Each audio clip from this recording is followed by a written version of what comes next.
욥은 고통의 사람입니다. 자녀 10명을 한날에 다 잃었습니다. 쌓아놓았던 가지고 있었던 모든 재산을 다 잃어버렸습니다. 종들도 다 잃어버렸습니다. 자신의 몸에 종기가 나서 기왓장으로 그 종기를 긁고 있습니다. 아내가 말합니다. 하나님을 욕하고 죽으라. 하나님을 욕하고 죽으라. 거기에 위로하러 온 세 친구들까지 욥의 죄를 지적합니다. 그리하여 욥이 3장에서 자기 자신의 생일을 저주합니다. 내가 난 날이 멸망하였더라면, 산에 아이를 베었다 하던 그 밤도 그러하였더라면, 그날이 캄캄하였더라면, 하나님이 위에서 돌아보지 않으셨더라면, 빛도 그날을 비추지 않았었더라면. 자신의 생명을 저주하고 생일을 저주하고 태어난 것을 저주합니다. 고통의 무게를 견딜 수가 없어서 차라리 사는 것이 저주라고 느끼게 됩니다. 병원을 방문했을 때 어떤 교우의 한탄이 지금도 기억이 납니다. 진통제도 들지 않는 고통의 순간에 정말 할 수만 있었다면 저 창밖으로 뛰어내려서 이 고통을 끝내고 싶었다고. 정말 할 수만 있었더라면 그렇게 이 고통을 끝내고 싶었다고 고백한 기억이 아직도 기억납니다. 이런 고통을 견뎌내면서 욥은 끝까지 살아남았습니다. 1장과 2장의 고통에서 시작하여서 3장을 통과하여 끝까지 지금 이 42장에 이르도록 욥은 살아남았습니다. 드디어 38장에서 폭풍우 속에서, 회오리 바람 속에서 하나님을 만나게 됩니다. 이 만남이 놀라운 만남입니다. 38장 1절, 그때 여호와께서 폭풍우 가운데에서 욥에게 말씀하여 이르시되. 여태까지 하나님은 욥을 지켜보셨습니다. 아니, 욥을 시험하셨습니다. 욥이 당하는 모든 고통을 알고 계셨습니다. 드디어 하나님께서 38장에 당신 자신을 폭풍우 가운데 계시하시며 욥에게 말씀하십니다. 38장, 39장, 40장, 41장에 걸쳐서 하나님의 일방적인 질문이 쏟아집니다. 그리고 욥은 하나님의 그 말씀을 다 듣고 42장 6절, 그러므로 내가 스스로 거두어드리고 티끌과 재 가운데 앉아서 회개하나이다. 하나님의 말씀을 다 듣고는 자기 자신이 무지했음을, 자기 자신이 깨닫지 못하고 있었음을, 그러나 이제 하나님을 만나 뵙고 깨닫게 되었음을 주님 앞에 고백하고 하나님 앞에 쏟아놓았던 하나님에 관한 온갖 오해와 무지를 회개하고 돌이킵니다. 욥은 고통이 아니었으면 깨달을 수 없는 그 무언가를 깨달았습니다. 고통이 아니면 마주할 수 없는 하나님의 모습과 그는 마주했습니다. 욥이 구체적으로 무엇을 깨달았는지 정확하게 적고 있지 않습니다. 내가 고통을 통해 이것을 깨달았다 1, 2, 3번 이렇게 기록하지 않습니다. 하지만 욥은 고통을 통과하고 폭풍우 가운데 임한 하나님을 만나고 난 다음에 그는 고통의 의미를 이해합니다. 오늘 본문의 하나님과 욥의 만남을 통해서 우리가 분명히 확신하게 되는 한 가지 진리는, 하나님께서 믿음의 백성에게 허락하신 고통은 결코 헛된 것이 아니라는 진리입니다. 하나님께서 믿음의 백성에게 허락하신 고통은 결코 헛된 것이 아닙니다. 인생의 큰 고난을 극복한 신앙인의 전기를 읽어보면 그들이 고통의 극점에서 신비한 체험을 한 경우를 많이 보게 됩니다. 우리 함석헌 선생님이 평양 대동경찰서에 수감되어 있었을 때, 그때 그는 이제 고문과 여러 가지 협박으로 인해서 나는 죽게 되었구나, 이제 나는 여기서 생명이 끝나는구나, 젊었을 때 그렇게 느꼈습니다. 거기다가 이제 옥중에 있을 때 아버지께서 돌아가셨다는 소식을 듣습니다. 죽게 되었다는 절망감에 더하여 부친의 임종을 지키지 못했다는 죄의식 때문에 괴로워서 감옥 속에서 기도하고 또 부르짖고 기도하고 있는데, 기도하는 가운데 하늘이 열리는 신비를 경험합니다. 하늘이 한 겹 열리더니 그 열린 하늘 속에서 자신이 끊임없이 올라가는 놀라운 신비를 그가 체험합니다. 그리하여 그 신비로운 경험을 통하여 옥중에서 새 힘을 주시는 하나님을 만나게 되고 자신의 인생을 신앙인으로서 남들을 위하여, 민족을 위하여 살아가겠다고 다시 한번 결단하게 됩니다. 제가 언젠가 한번 몇 년 전에 성도들께 말씀드린 적이 있었던 제럴드 시저라는 분도 선교차 원주민 마을을 방문하고 돌아오는 길에 마주오는 차량에 들이받쳐 그 자리에서 아내와 어머니와 두 자녀를 잃게 됩니다. 가족을 잃은 슬픔과 지켜주지 못했다는 죄책감 때문에 밤마다 눈물을 흘리며 잠들었는데, 어느 날 밤에 실제보다 훨씬 더 실제적인 환상을 보게 됩니다.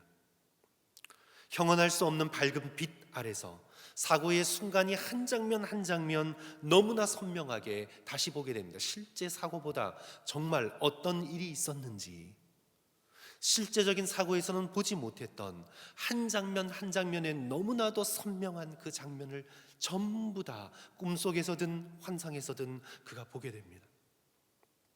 정면으로 달려드는 헤드라이트, 그것을 운전하고 있는 운전자의 표정, 산산조각난 자동차, 휘발유 냄새, 흐르는 피, 나뒹굴어 있는 가족들, 너무나 선명하게, 너무나 분명하게 그 모든 장면들을 다시 보게 됩니다. 그런데 거기서 사고 당시에는 깨닫지 못했던 그리스도라고 밖에는 생각할 수 없는 밝게 빛나는 한 존재를 깨닫게 됩니다. 그리고 바로 그분이 죽어가는 아내와 어머니와 두 자녀 한 사람 한 사람을 당신의 품에 품으시고 안고 사라지는 놀라운 환상을 그가 보게 됩니다. 그러면서 깨어서 여전히 침대는 눈물로 적셔 있으나 마음속에 하나님께서 주시는 절대적인 평안을 경험합니다. 예수님이 그 자리에 계셨구나. 예수님이 계셨구나. 우리만 사고를 당하여 죽어가는 줄 알았는데 예수 그리스도께서 그 자리에 계셨구나. 그 비극적인 현장을 떠나지 않으시고 우리 가족들 한 사람 한 사람을 품에 안고 계셨구나 라는 것을 깨닫게 됩니다. 그리하여 그 꿈, 그 환상을 계기로 그 제럴드 시저가 슬픔에서 벗어나고 자신에게 맡겨준 가르치는 일, 목회자로서의 일을 충성스럽게 감당하는 새로운 삶을 살아가게 됩니다. 성도 여러분, 성경도 증언하고 있지 않습니까? 스데반이 순교를 앞두고 그가 무엇을 보고 있습니까? 사도행전 7장 55절, 스데반이 성령 충만하여 하늘을 우러러 주목하여 하나님의 영광과 및 예수께서 하나님 우편에 서신 것을 보고, 그 고난의 순간, 순교의 순간, 죽음의 순간에 하늘이 열리고 하나님의 영광과 예수 그리스도께서 서신 것을 보게 됩니다. 그리하여 순교의 고통을 이기는 은혜를 얻게 됩니다. 사도 바울 역시 죄수로 지중해를 건너 로마로 가는 와중에 풍랑을 만납니다. 여러 날 먹지 못하고 구원의 여망마저 다 사라져가는 아주 깊고 어두운 밤에 그가 꿈을 꿉니다. 환상을 봅니다.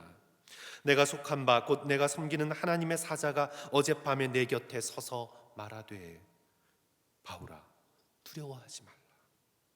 내가 가이사 앞에 서야 하겠고 또 하나님께서 너와 함께 항해하는 자를 다 내게 주셨느니라. 믿는 자는 고통 속에서 하늘이 열리고 결국 하나님과 만나게 되는 놀라운 체험을 하게 됩니다. 그 고통의 정점에서 하나님께서 결코 우리를 버리지 아니하시고 이 세상에서는 보지 못했던 놀라운 방식으로 우리와 함께 하심을 우리는 깨닫게 됩니다. 욥은 그것을 깨달았습니다. 욥은 고통 속에서 그것을 발견하게 되었습니다. 그리고 고통의 극점에서 폭풍우 가운데 함께 하시는 하나님을 만나게 됩니다. 그렇다면 우리가 고통 속에서 붙들어야 할 믿음은 어떤 것일까요? 첫째로 하나님께서 고통당하셨다는 진리입니다. 하나님께서도 고통을 당하셨다는 진리를 우리는 붙들어야 합니다. 욥기가 성경 중에서 가장 어려운 책이라고 하지 않습니까? 그래서 욥기를 연구하는 학자들은 욥기를 연구하면서 여러 가지 학설들을 쏟아놓습니다.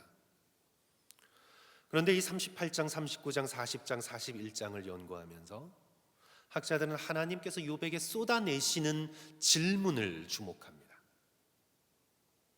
38장부터 41장에 이르기까지 하나님께서는 욥에게 수많은 질문을 쏟아놓고 계십니다. 질문이 질문을 물고 꼬리에 꼬리를 일고 하나님의 거룩하신 입에서 욥을 향해 질문이 폭포수처럼 쏟아져 나옵니다. 성도 여러분, 우리의 인생의 경험을 통해서 우리가 깨닫게 되지 않습니까? 연이은 질문은 고통 속에 있을 때 만들어집니다. 주님, 왜 하필이면 접니까? 왜 저에게 이런 고통을 허락하십니까? 제가 주님께 뭘 그렇게 잘못했습니까? 왜 주님 저에게 이렇게 하시는 것입니까? 우리는 큰 고통 속에 하나님을 향해 질문을 이어갑니다. 욥도 욥기 전체를 보면 자신의 이해할 수 없는 이 고통 속에 하나님을 향해 끊임없이 질문합니다. 어찌하여 고난당하는 자에게 빛을 주셨으며 마음이 아픈 자에게 생명을 주셨습니까? 내가 바다입니까 주님? 내가 괴물입니까? 어찌하여 주께서 나를 그렇게 괴롭게 하십니까? 주님은 어떻게 주께서 주의 손으로 지으신 것을 학대하시며 멸하시고 악인의 꾀에 빛을 비추기를 선히 여기십니까? 주님 도대체 왜 그러십니까? 욥은 고통에서 끊임없이 질문했습니다. 질문의 연속은 고통 가운데 있을 때 나오는 것입니다. 이처럼 38장, 39장, 40장, 41장에 이르도록 하나님께서 다른 어떤 것보다 질문을 쏟아놓고 계시다는 것은 하나님 역시 고통당하시는 하나님이신 것을 우리는 깨닫게 됩니다. 이 창조 세계를 다스리시면서 이 우주 만물을 운행해 나가시면서 하나님께서 겪는 고통을 질문의 형식으로 욥에게 쏟아붓고 계시는 것입니다. 깨끗하게 다 심판하여 쓸어버리면 될 텐데 사랑의 하나님이라 당신의 창조물을 없애지 못하십니다. 사랑하기에 심판할 수 없는 고통, 정의로우시기에 마냥 참을 수만은 없는 고통, 하나님께서 고통당하는 욥에게 질문의 형식으로 피조물을 대하시면서 하나님께서 겪고 있는 그 깊은 고통을 질문의 형식으로 끊임없이 쏟아놓고 계신 것입니다. 우리는 욥기에서 단순히 욥의 고통만 만나는 것이 아니라 하나님의 고통과 마주하게 됩니다. 사랑하는 성도 여러분, 우리가 믿는 하나님은 예수 그리스도 안에서 결정적으로 계시되었습니다. 하나님이 누구신가를 우리가 잘 알지 못할 때 우리는 예수 그리스도를 보면 하나님이 어떤 분이신가를 보게 됩니다. 예수 그리스도 안에서 하나님의 충만하심이 계시되었습니다. 우리 하나님은 어떤 분이십니까? 예수 그리스도를 보면 답이 나옵니다. 우리 하나님은 고통당하시는 하나님이십니다. 우리의 죄를 위해, 당신의 창조물을 위해 십자가에 달리셔서 엘리 엘리 라마 사박다니, 나의 하나님 나의 하나님 왜 나를 버리셨나이까 라는 질문으로 외치시는 우리 하나님은 고통의 하나님이십니다. 성도 여러분, 기독교의 독특성은 바로 하나님의 고통입니다. 하나님의 고난입니다. 하나님께서 인간의 죄를 대신 지시고 어마어마한 상상할 수 없는 고통을 우리를 위하여, 우리를 대신하여 우리와 함께 겪으셨다는, 기독교는 고통당하는 하나님을 전파하는 종교입니다. 그러므로 우리는 우리의 개인적인 고통 속에 있을 때 하나님의 고통을 생각해야 합니다. 나만 고통당한다 생각지 말고, 나만 버려졌다 생각지 말고 우리의 눈을 들어서 십자가에 달리신 예수 그리스도를 바라보아야 합니다. 내가 당하는 지금의 고통과 비교할 수 없는 영벌의 고통을 십자가에서 나를 위하여 대신 겪으신 예수 그리스도의 고난을 생각하고 그 고난이 부활과 이어져 있음을 다시 한번 깨닫고 고통 가운데 힘과 용기를 얻으시는 저와 여러분 되시기를 주님의 이름으로 간절히 축원합니다. 둘째로, 하나님께서는 잃었던 모든 것을 반드시 갚아주십니다. 반드시 갚아주십니다. 고통이 영원히 지속될 것 같지만 고통은 반드시 끝납니다. 욥기는 해피 엔딩입니다. 고통이 계속되는 무시무시한 결말이 아니라 고통이 이제 끝나고 모든 것이 완전히 회복되었습니다. 새벽이 오고 해가 뜨고 어둠은 완전히 물러났습니다. 42장 12절, 여호와께서 욥의 말년에 욥에게 처음보다 더 복을 주시니 잃었던 모든 소유를 갑절로 갚아주십니다. 새롭게 10명의 자녀를 얻습니다. 13절, 42장 13절, 또 아들 7과 딸 3을 두었으며. 여기서 성경을 꼼꼼히 읽으시는 분들은 질문하게 됩니다. 1장 2장에서 잃어버렸던 10명의 자녀 대신 나중에 10명의 자녀를 얻었다고 그게 보상이 될까? 그게 정말 해피 엔딩일까? 꼼꼼히 읽으시면 그런 질문을 하게 돼 있습니다.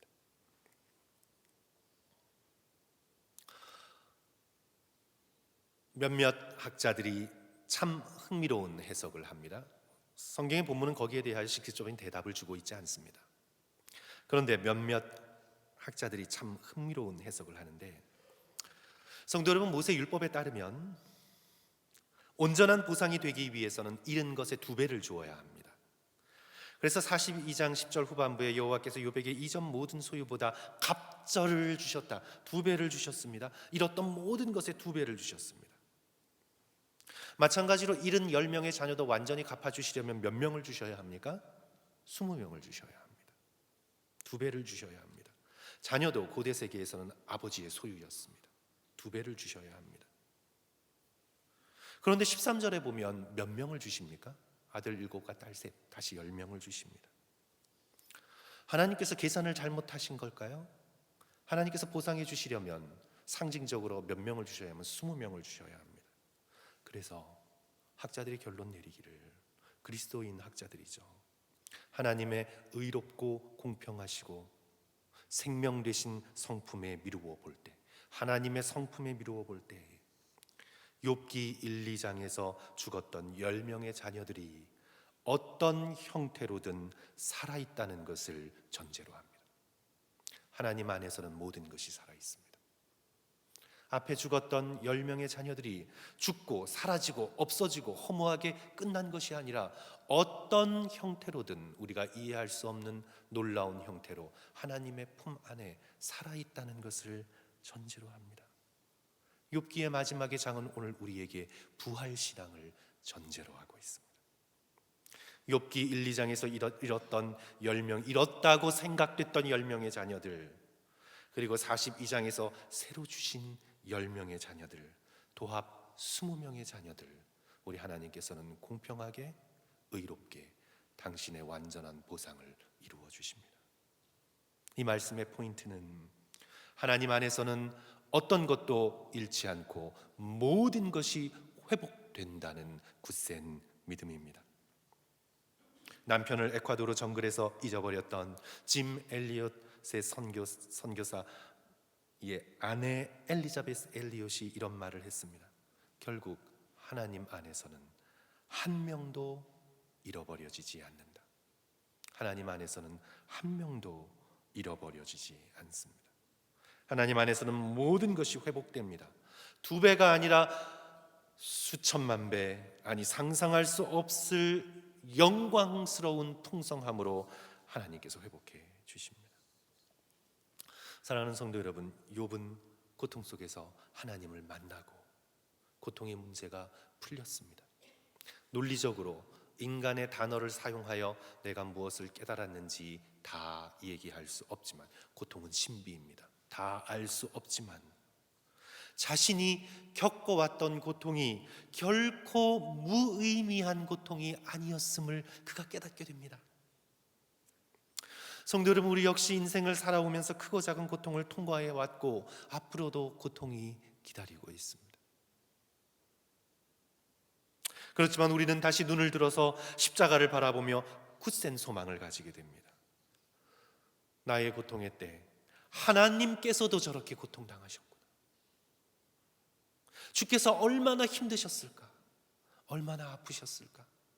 얼마나 우리를 사랑하셨으면 그 고통을 기꺼이 견뎌 나가셨을까? 예수 그리스도의 고통을 생각하며 내가 당하는 고통이 때로 견디기 힘들지만 나도 주님을 의지하여 견뎌가야지. 우리의 고통을 아시는 하나님께서 고통을 통과할 수 있는 힘과 믿음을 주실 것을 믿습니다. 또한 이렇다고 생각되는 모든 것을 수천만 배 완전히 회복해 하실 하나님을 우리는 신뢰합니다. 고통이 어느 순간 갑자기 끝나고 놀라운 천국의 영광 안에서 우리 모두 기뻐하며 즐거워하게 될 것을 의심하지 않습니다. 우리 하나님은 산자의 하나님이십니다. 하나님 안에는 모든 것이 살아 있습니다. 우리 2020년을 맞이하여 이 땅에서 당하는 고통을 두려워하지 말고 십자가의 은혜를 붙들고 주님 앞에서 승리하시는 저와 여러분 되시기를 간절히 축원합니다. 우리 시간 함께 기도하겠습니다.